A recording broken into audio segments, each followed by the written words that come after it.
ले रहे हैं। चरक के ऊपर आयुर्वेद का बड़ा अद्भुत ग्रंथ है चरक, तो चरक के ऊपर एक टीका करी, उसके टीकाकार थे लोलुम्बराज।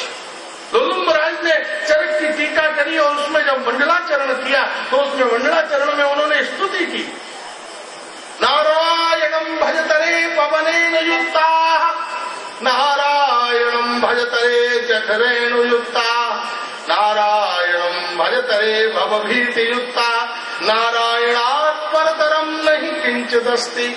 ये कौन कह रहा है? आयुर्वेद शास्त्र, मेडिकल साइंस। अरे भाई जिनके बताइए जिसको खाने से कोई दवाई लेनी ही न पड़े, तो महर्षि चरक उत्तोलित बाहु होकर महर्षि धन्वंतरी चरक में कह रहे हैं कि महाराज मैं आपसे सत्य कहता हूँ, अच्युतानंत गोविंद नामो उच्चारण भेष जात, रोगाः रागाः विनश्यन्ति, सत्यम सत्यम वदाम्यहम्। मैं धन्वंतरी कौन है? स्वयं वैकुंठनाथ नारायण हाथ उठाकर कह रहे हैं कि सारे रोग और राग, रोग का संबंध है पेट से और राग का संबंध है हृदय से, सारे रोग और राग को निवृत्त करने वाला कोई सर्वोत्तम औषध है तो हे अच्युत, हे अनंत, हे गोविंद, अर्थात श्री कृष्ण के चरणों का चिंतन करो। आप पानी पियो, हे अच्युत, हे अनंत, हे गोविंद कर लो, अथवा हरे कृष्ण कृष्ण कृष्ण हरे हरे, हरे राम राम राम हरे हरे। सोने से पहले, सोने के बाद, खाने से पहले, खाने के बाद, चलने से पहले, चलने के बाद, बैठने से पहले, बैठने के बाद, बोलने से पहले, बोलने के बाद। डॉक्टर कहते हैं ना ये खाने से पहले, ये बिफोर डिनर, ये आफ्टर डिनर, ये बिफोर ब्रेकफास्ट, ये आफ्टर बिफोर, ये बिफोर स्लीपिंग, ये आफ्टर स्लीपिंग। अरे भाई ये समझ में नहीं आया, आफ्टर स्लीपिंग टैबलेट कौन ले सकता है? बोले आप नहीं लेंगे, वो बाइट दे देगी। जब आप घटा के लेके सो रहे होंगे तो वो गोली मुंह में डाल के ऊपर से पानी पिवा देगी, तो सोने के बाद ही गोली खा लेना। तो आफ्टर स्लीपिंग महामंत्र कहता है before life and then after life. जब आप जिंदा हो तो भी महामंत्र आपकी रक्षा करेगा, और जब ये शरीर छूट जाएगा तो महामंत्र ही यमराजों को लड़के भगाकर तुम्हें पकड़कर राधा गोविंद की निकुंज वृंदावन में स्थान प्रदान करा देगा। इसलिए वास्तव में जीवन का जो वास्तविक सत्व है, श्रेय है, प्रकाश है, समाधान है, आनंद है, ज्योति है, जितना भी यम नियम संयम स्वाध्याय निरुध्यासन योगी आत्मतानुष्ठान तीर्थाटन अपूर्वत्व संभावी संसाधनों का अनंत प्रकाश है, उसका सार पुंज क्या है? हरे कृष्ण कृष्ण कृष्ण हरे हरे, हरे राम राम राम हरे हरे। ये श्रीमन महाप्रभु के लीला प्रकाश का सत्व है। इसलिए बुद्धि संसार के पदार्थों का परित्याग करें। बुद्धि मुक्ति क्या, मोक्ष लेकर क्या करोगे? मुक्ति कहे गोपाल सो मेरी मुक्ति क्या। भगवान ने कहा जा वृंदावन चली जा, ब्रज रज उड़ मस्तक लगे तो मुक्त हो जाए। क्या करोगे मुक्ति लेके? कहाँ जाओगे मुक्ति को पाकर? सिद्धि बड़ी बड़ी सिद्धियां हैं, लोग चुटकी बजाते हैं, फूल बरस जाते हैं, उल्टा सीधा आंखें घुमाते हैं, लॉटरी का नंबर बता देते हैं। कितने प्रकार का वातावरण आज संसार में, टीवी के ऊपर जादूगरों के एडवर्टाइजमेंट आ रहे हैं। आप देखिए पट्टियां चल रही हैं, भविष्य बताने वाले, फलाना करने वाले, ये करने वाले, वो करने वाले, भूत सिद्ध करने वाले, और घर से बाधा भगाने वाले, ये करने वाले, वो कितने सिद्ध चारों तरफ फैले हुए हैं। वो सिद्ध नहीं है, वो वास्तव में सिद्ध है, जो तुम्हारी सारी संपत्ति और वैभव को नोचना चाहते हैं। इसलिए बुद्धि, संसार के पदार्थ, कितने दिन का ये दुनिया का आनंद है। महाराज हमने चीनी का, रसगुल्ले का, रबड़ी का बड़ा आनंद लिया, लेकिन एक दिन ऐसा आ गया, अब भैया चाय में दूध चीनी नहीं, दूध में चीनी नहीं, रसगुल्ला नहीं, रबड़ी नहीं, क्यों भैया डायबिटीज हो गई। हमने चीनी को न छोड़ा, चीनी नहीं हमें छोड़ दिया। अब भैया नमक न डालना, क्यों? बोले ब्लड प्रेशर हो गया, हमने नमक को न छोड़ा, नमक नहीं हमें छोड़ दिया। एक दिन आया, हमने घर न छोड़ा, घर वालों ने ही हमें छोड़ दिया। बड़े बेटे ने कहा पिताजी आपका बेडरूम बहुत बड़ा है और मेरी शादी हो चुकी है, आप वो बाहर वाले अगर रूम में आ जाएं तो हम बड़े रिलैक्स हो जाएंगे, पिताजी ने कहा कोई नहीं बेटा, तू जहाँ आ जा। वो बड़े रूम से पिताजी बाहर आ गए। छोटा बेटा आया, पिताजी भैया तो सुखी हो गए, मेरे रूम में क्रॉस वेंटिलेशन नहीं है, अगर ये वाला आप दे दें बाहर आ जाए। पिताजी बोले बेटा तू यहाँ आ जा। वो और बाहर वाले में चला गया। छोटा बेटा आया, पिताजी मेरा रूम भी बड़ा छोटा है, दोनों भैयाओं से आप प्रेम करते हो, मुझसे नहीं करते हो, बेटा तू यहाँ जाओ। पिताजी गैलरी में जा पहुंचे। चौथा आया, पिताजी गैलरी में पड़े रह के क्या करोगे, अच्छा तो ये हो कि तुम वृंदावन जाकर कृष्ण भजन करो ना। हमने घर नहीं छोड़ा, घर वालों नहीं हमें निकाल बाहर फेंका। इसलिए यह भक्ति जो संसार के पदार्थ हैं, एक दिन सब होंगे, लेकिन हम खा नहीं सकेंगे, चल नहीं सकेंगे, पी नहीं सकेंगे। और उस समय जब मल मूत्र में हमारा शरीर सना होगा और आंखों में देखने की, कानों में सुनने की, मुंह में बोलने की, हाथ में ग्रहण करने की शक्ति हमारे अंदर नहीं होगी और हम मृत्यु शैया के ऊपर पड़े होंगे। बताओ इस ब्रह्मांड में कोई ऐसा साधन है जो हमारी रक्षा कर सके? उस समय योगी आएंगे, अरे जल्दी से पद्मासन लगाओ, शीर्षासन लगाओ। भैया 4-4 तकिए लगा के तो बैठा नहीं जा रहा, पद्मासन और शीर्षासन कहाँ से होगा? उस समय याज्ञिक आएंगे, लो हाथों में सुबह पटलो, जल्दी से आहुति दो। बोले गोली और कैप्सूल तो पटले नहीं जा रहे, ये सुबह कहाँ से पटला जाएगा? उस समय तीर्थ यात्री आएंगे, चलो तीर्थ में चलो। बोले बाथरूम तक तो जाया नहीं जा रहा, ये तीर्थ यात्रा कहाँ से होगी? उस समय न योग हो सकेगा, न व्रत हो सकेगा, न यज्ञ हो सकेगा, न तीर्थ हो सकेगा, न यम नियम संयम हो सकेगा। लेकिन मल मूत्र में सना हुआ, जरा बुढ़ापे के द्वारा आक्रांत, दुर्बल और मृत्यु को प्राप्त करने वाले जीव के द्वारा भी यदि सरलता पूर्वक कुछ हो सकेगा तो केवल हरे कृष्ण कृष्ण कृष्ण हरे हरे, हरे राम राम राम हरे हरे। श्री कृष्ण चरणारविंद का चिंतन ही उनके द्वारा संपन्न हो सकेगा, प्राप्त हो सकेगा। इसलिए श्रीमन महाप्रभु की विद्या का विद्या वधु जीवनम, विद्या का जो वधु है वो क्या है? श्री कृष्ण। विद्या कन्या है और उसके स्वामी कौन है?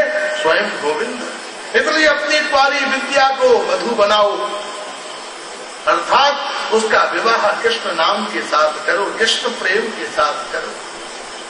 जब विद्या का विवाह हमारी बुद्धि, विद्या का मतलब है बुद्धि, बुद्धि का विवाह जब श्री कृष्ण नाम से हो जाता है तो वास्तव में उसे जीवन कहते हैं। वह जीवन होता है जो आनंद में, ज्ञान, नृत्य में, भाव में, रस में डूबा हुआ होता है। महाप्रभु निमाई पंडित के रूप में एक सफल प्राध्यापक होकर सारी नदियां में अपने आनंद रस की धारा का प्रवाह कर रहे हैं। सारे नदियावासी श्री निमाई पंडित के प्रभाव, प्रकाश, उनकी सरलता और उनकी अपार पांडित्य के आनंद में डूबे हुए हैं। केशव कश्मीरी को परास्त करने के बाद सारी नदियां निमाई पंडित के प्रभाव और आनंद में निमग्न हो गई। तब महाप्रभु नदिया में चलते थे तो दुकानदार दुकानों से उतर आते थे। तब महाप्रभु चलते थे तो घर की ललनाएं द्वार पर आकर निमाई को प्रणाम करती थी। वहाँ के बूढ़े और बड़े श्रीमन महाप्रभु को देखने को आतुर हो जाते थे। कुछ लोग थे जो श्रीमन महाप्रभु की सफलता, उनके ऐश्वर्य और सौंदर्य से अब भी ईर्ष्या करते थे। मेरे महाप्रभु अत्यंत सरल थे। वो श्रीधर की दुकान पर जाकर मोल भाव करते। श्रीधर ने हाथ जोड़कर कहा, हे स्वामी, मैं तुम्हारे घर में ही तोड़ भेज दिया करूंगा। सर्वज्ञ के पास जा पहुंचते, सर्वज्ञ था, आंखें बंद करके सबका भविष्य बताता था। महाप्रभु उसके पास जा पहुंचे, भैया जरा हमारा भविष्य बताओ। महाप्रभु मुस्कुराते हुए बैठ गए और जब उसने आंख बंद करके ध्यान लगाया तो वंशी बजाते हुए श्री कृष्ण प्रकट हो गए। उसने अपने माथे को झटका दिया, मैं तो निमाई पंडित का भविष्य देख रहा हूँ, ये कृष्ण कहाँ से मेरे ध्यान में आ गए। दोबारा से सर्वज्ञ ने ध्यान लगाया तो अब की बार महाराज अपूर्व भाव से धनुष बाण लेकर भगवान श्री राम प्रकट हो गए। अरे अब जो राम जी आ गए तो उसने दोबारा ध्यान लगाया तो भगवान का मारा कूर्म, नृसिंह, बाराह, मत्स्य, हयग्रीव, नाना प्रकार के 24 अवतार, कभी सनकादिक, कभी नारद, विविध रूप से वह देखकर उसका माथा घूमता जाता था। वह चकित होकर निमाई पंडित की ओर देख रहा था। निमाई पंडित ने कहा, महाराज आप तो सर्वज्ञ हो, हमारे विषय में कुछ बताओ, चकित कैसे हो गए?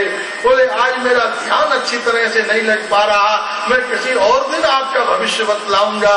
महाप्रभु हंसते हुए चले गए और वह सर्वज्ञ ने अपना भविष्य सुनिश्चित कर दिया कि निमाई पंडित से प्रेम करना ही वास्तव में भविष्य है। हमारा भविष्य समुज्जल लाइफ इंश्योरेंस की पॉलिसी लेने से नहीं हो सकता। हमारी जिंदगी का भविष्य एक मकान बनाने से सुरक्षित नहीं हो सकता। हमारे जीवन का भविष्य एक जवान पुत्र को पढ़ा लिखा कर संपन्न करने से नहीं हो सकता। जीवन का भविष्य उज्जवल होता है कृष्ण भजन से। जिसके वर्तमान में कृष्ण भजन नहीं है, लोग सोचते हैं ये तो आउट ऑफ डेटों का काम है, जब बूढ़े होंगे तब भजन कर लेंगे। यही सबसे बड़ी मूर्खता है। जिसने जवानी में भजन नहीं किया वो बुढ़ापे में कभी भजन नहीं कर सकता। क्योंकि आदमी जब बूढ़ा होता है तो उसकी स्थिति ऐसी हो जाती है कि पुरानी बातें उसे याद आती हैं, तत्काल की बातें भूल जाता है। बूढ़ा आदमी ये भूल जाता है कि उसने चश्मा कहाँ रखा, उसने डंडा कहाँ रखा, लेकिन उसे ये याद रहता है कि आज से 40 साल पहले दही का भाव क्या था, घी का भाव क्या था, चावल का क्या भाव था। बूढ़े आदमी के पास बैठो, बताते अरे आजकल क्या है, हम जब वो जवान थे तब दही मिलता था 2 पैसा में, घी मिलता था 4 पैसा में। घी और दही के रेट बता देता था, फिर चौंकता था, अरे मैं भूल गया, मैंने चश्मा कहाँ रखा, मैंने डंडा कहाँ रखा। इसलिए अपनी जवानी ऐसी बिताइए कि जब बुढ़ापा आए और आप उस समय जवानी को याद करें तो उस समय आपको याद आए कि हम नवद्वीप गए थे, हम मायापुर गए थे, हम प्रभुपाद जी के द्वारा संस्थापित इस भव्य भक्ति में आश्रम में रहकर हमने महाप्रभु के सुमधुर मंडल चरित्र का श्रवण किया, भजन परायण वैष्णवों का दर्शन किया, अष्टसखी के परम स्वामी श्री कृष्ण के दिव्य मंडल में प्रसाद और नाम संकीर्तन का आनंद लिया, हमने वृंदावन की रस माधुरी का रस लिया, हमने गोविंद गोधाम की सुमधुर मंडल में धेनु माता की सेवा की, हमने बाकी बिहारी परिवार के साथ जगह जगह तीर्थ यात्राएं करते हुए भागवत और भगवत रस माधुरी का आस्वादन किया, हमने भगवान जगन्नाथ का दर्शन किया, गंगा यमुना कावेरी गोमती नर्मदा गोदावरी व्यास सतलुज चिनाब रावी गंडकी मंदाकिनी भारत की इन पुण्य नदियों में स्नान किया, हमने गुरु चरणों में बैठकर श्री कृष्ण रस सुधा को करुण पात्रों में भरकर सेवन किया। अगर बुढ़ापे में तुम्हें ये याद आ गया तो आप निश्चिंत हो जाना कि निश्चित रूप से आपको चल के गोलोक नहीं जाना पड़ेगा, श्री कृष्ण ही उतरकर तुम्हें गोदी में भरकर ले जाएंगे। लेकिन जिसके बुढ़ापे के समय में मेरी बहू ऐसी थी, मेरा बेटा ऐसा था, अगर यही स्मृतियां हमारे दिमाग में भरी रही तो कहाँ भक्ति का उदय होगा, कहाँ भजन होगा और कहाँ जीवन का साधन हो सकेगा। इसलिए वास्तव में तत्व चिंतन कृष्णया तद जीवन कारणभूत। गोपाल भट्ट गोस्वामी जिसका गान करते हैं, कारणभूत जीवन श्री कृष्ण रस माधुर्य के द्वारा ही प्रकाशित ज्योतिर्मय और गतिशील होता है। श्रीमद महाप्रभु का सुमधुर मंडल में सरलता चारों ओर उनका प्रकाश करती थी, उनके रस भाव में वह समुदित समुपस्थित होते थे। श्रीमद महाप्रभु पूर्व बंगाल की यात्रा में गए और पूर्व बंगाल की यात्रा में जाकर श्रीमद महाप्रभु का अत्यंत मंडल सत्व वहां पर प्रकाशित अवस्थित और ज्योतिमय होता था। अपूर्व भाव से महाप्रभु जब पूर्व बंगाल की यात्रा में पधारे तो उन्हें तपन मिश्र प्राप्त हुए।